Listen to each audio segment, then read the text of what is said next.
Alright, so hey guys and welcome back. You guys have probably seen my other video. Hopefully it will be uploaded by now. It probably will by the time this video is finished being made. Or by the time this is going to be uploaded, but as you can tell by the title of this video, this is going to be my testimony to Christ. Now, I've only ever told my story once before, and I didn't tell it all because there were people in the church where I was at that I was saying, speaking my testimony about, and I didn't really want to include them because I was scared of what they would say, and there's a specific reason of which I'm going to say right now, and one of these people has passed on. And I wish him the best, but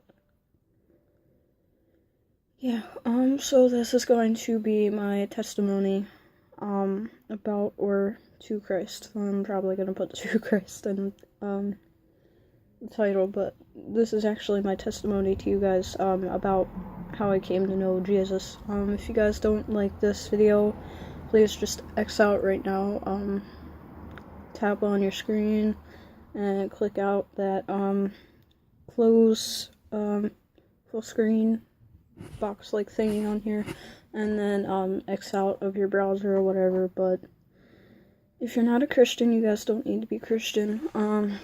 I just really felt like I needed to get this out, because I feel like maybe somebody needs to hear it, and, I just feel like God's been telling me to actually tell somebody about my testimony, and all of a sudden it just hit me while I was making my last video. Maybe I should make a testimony. Alright, so this is me, guys. This is me. I'm human. I hope to be a godly person one day. This is me for now. As you guys probably know by my username, it's the Miss Angelica, or Angelica Raptor. I go by Jill, or my boyfriend calls me Jill. That's a whole nother story though. I'm 18 years old, and this is my testimony. Alright, so when I was a young child, I didn't live in the best environment. I still really don't, but it's slowly gotten better. So a lot of people nowadays, have been in abusive homes, just as I have, but we all get anxious when talking about it. So the abuse started for me when I was about 3 years old. Don't remember much of it, but I do know that it started when I was about 3 years old. I used to be beat a lot. Not sure if I was ever choked. Until once last year or the year before, but I don't really want to think about that right now. And I was abused mentally, physically, verbally, emotionally, all that, up until the age of about 12. That's when I finally stood up for myself and faced my mother, my grandfather, my grandmother, and I said that if you ever lay a hand on me again, I will kill you. Now at the time I only said that out of anger. I wouldn't kill them, but I would defend myself, and they knew that I'd finally had enough.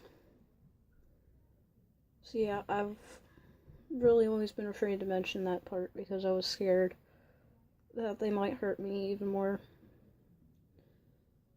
But a lot of the abuse has also happened in my family too, and I tried to get help. I tried to get DYFS involved here, District Youth of Family Services. They didn't care, even if we had marks on us. They didn't care.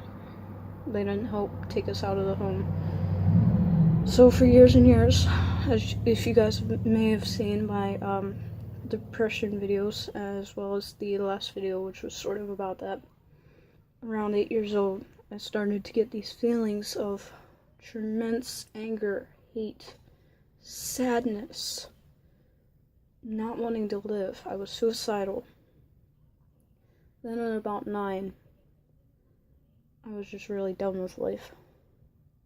So I avoided everyone. Didn't really have any friends. I was bullied in school all up until I got to 8th grade and I moved. That's another story for later on. I was bullied all throughout elementary school, and what some people consider middle school, but my elementary school actually consisted of middle school too. But yeah, there's that. About 9 years old, that's when I started to, at about 8, I started to go through puberty, but 9 years old was when I got my lady thing, that's monthly. And as you guys know, if you guys are girls, as you girls know, when you get your monthly, at first you're just like so overwhelmed and everything. Your hormones go out of whack. I mean, out of whack. You guys already know that. But for me, because I was slowly starting to become depressed and anxious, and that's sort of when my insomnia and night terrors started, because they're not just nightmares anymore, they're night terrors. That's when they all started. My emotions were out of whack. So it just slowly got worse from there until I hit the age of 10. And I was in about 6th grade, and disclaimer, I'm not going to say this is the best solution. Don't do it. Talk to somebody, ask for help. But I tried to kill myself. And I'm not saying this for attention. Another disclaimer, this is not for attention. This is to bring mental health awareness into people's minds and inform them of what young children go through when they're younger, and it's not something you ever want to consider. If you ever get these feelings, please contact me or contact somebody who is a medical professional and ask them for help. Never want to have these feelings because they are so horrible. And I had them for years and I just buried it inside until I finally imploded, threatened to commit suicide when I just couldn't take the abuse anymore. No, it was also at about 10. I think I said 12 earlier, but I meant 10 years old. That I finally stood up for myself. One second. I'm sorry, my mother and grandmother are being loud mouths down there. Can't help it. Anyways, so yeah. I finally stood up for myself, said I couldn't take it anymore, and that I needed help, otherwise I would kill myself, essentially.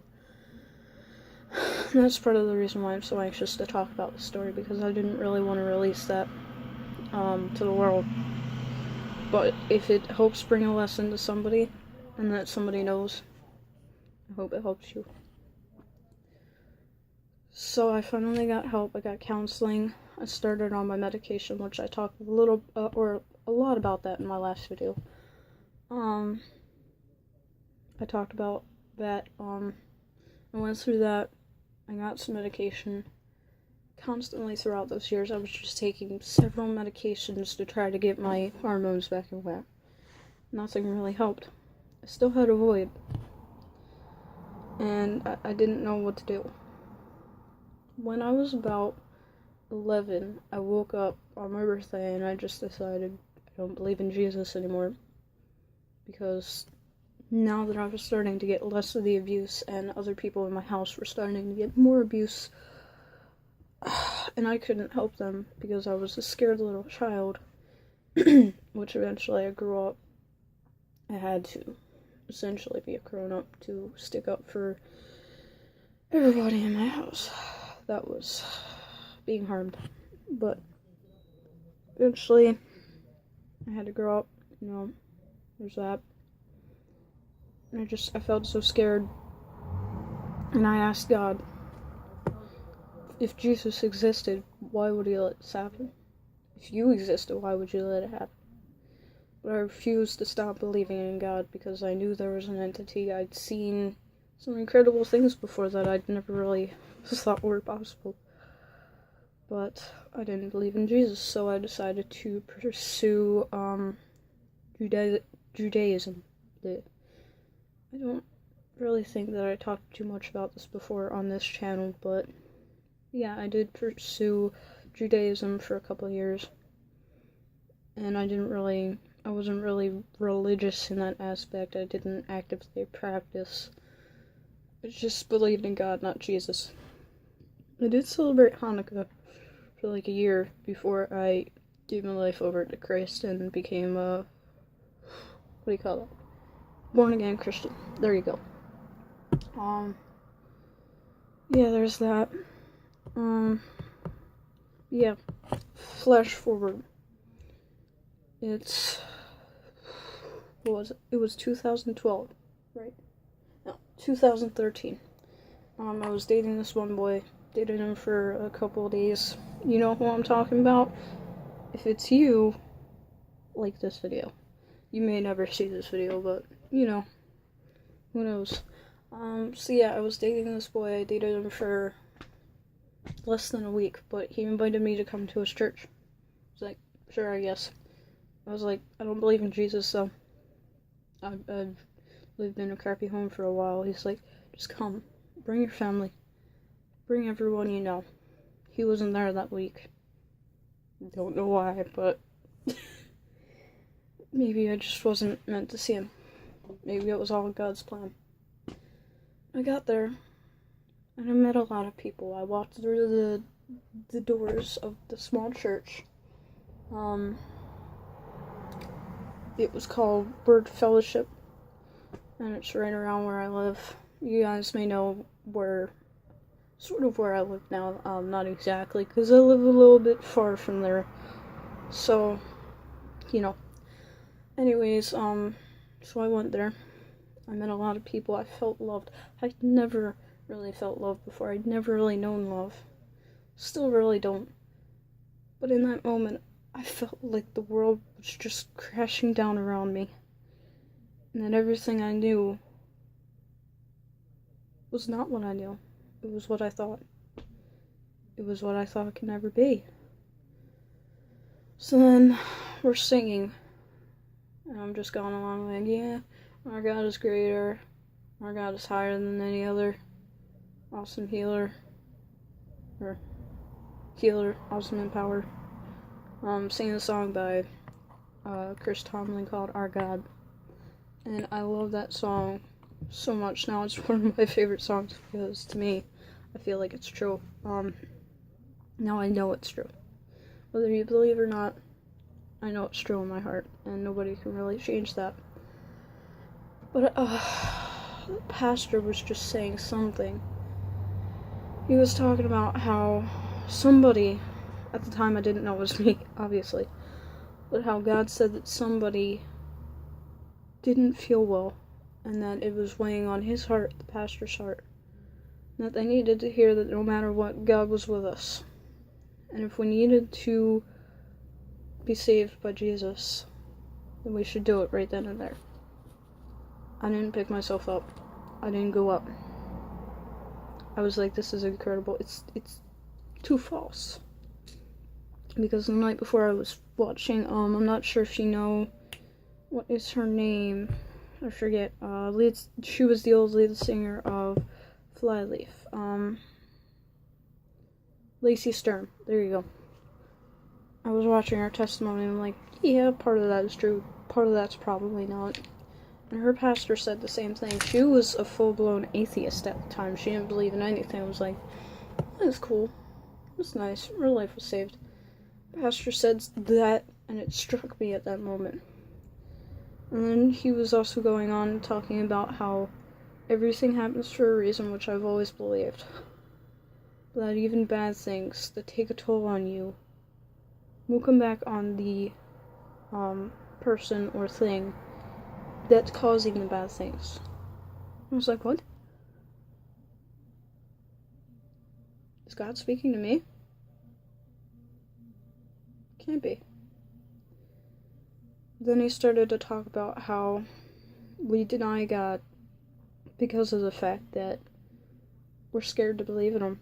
We're scared that everything he's saying is true. And that when we sin, it's a very bad thing, which everybody knows, but not a lot of people feel. Everybody knows that sinning is a bad thing, that stealing is bad. But not everybody feels that way. They know it.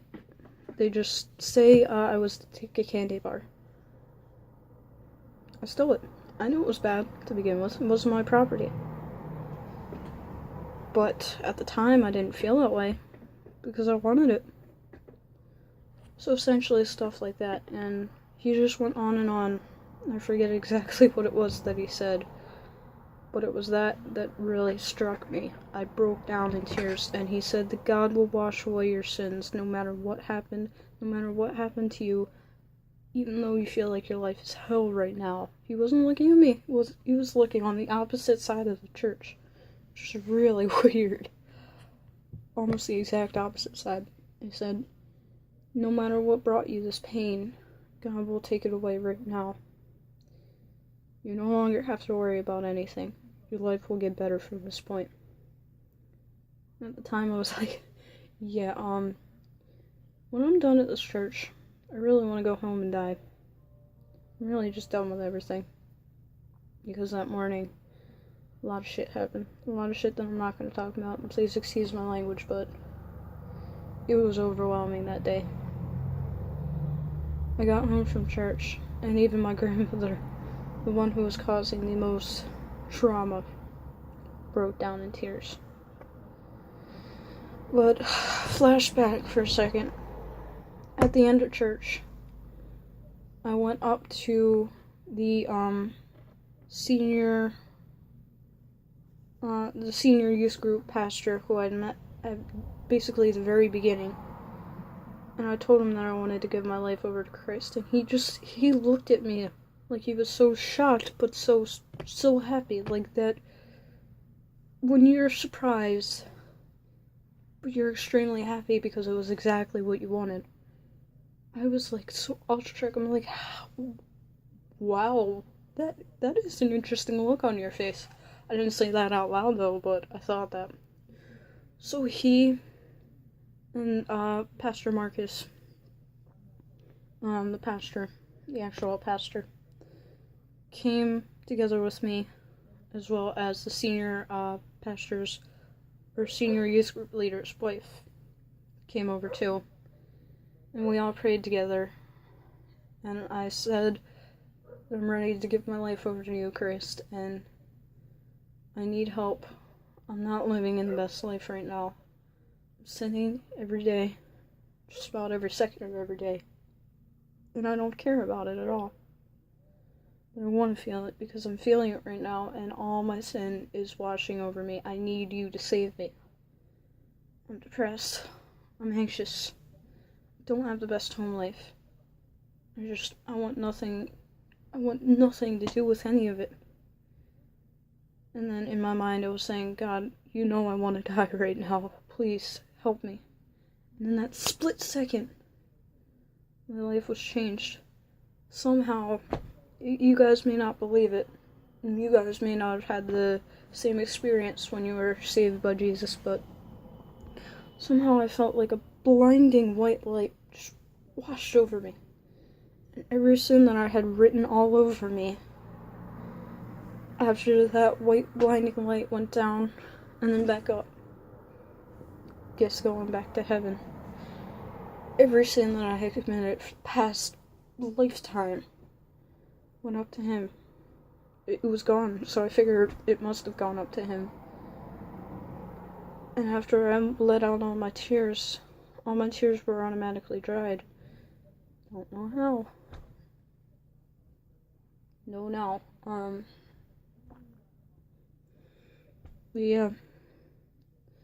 got home that day. My grandmother, back to the present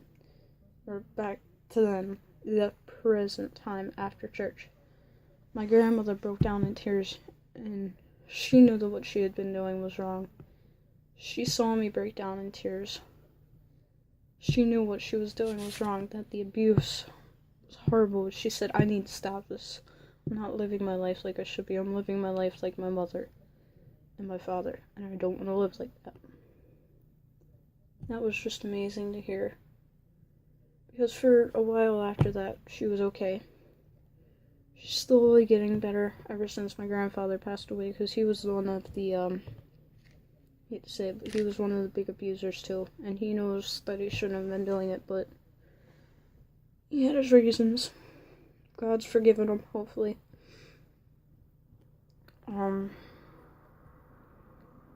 Yeah, that's basically my testimony.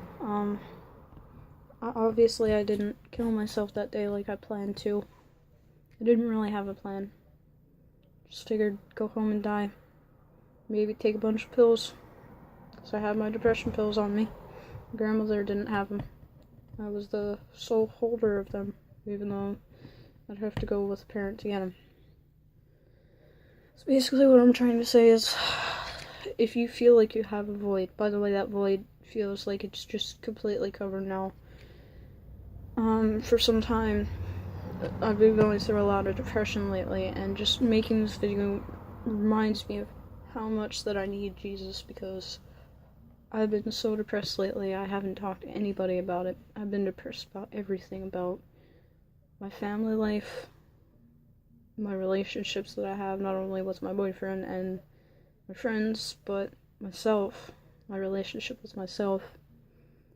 And I haven't really talked to anybody about it, but I've just been holding everything inside, and I needed to talk to somebody, so I'm glad I'm making this testimony video.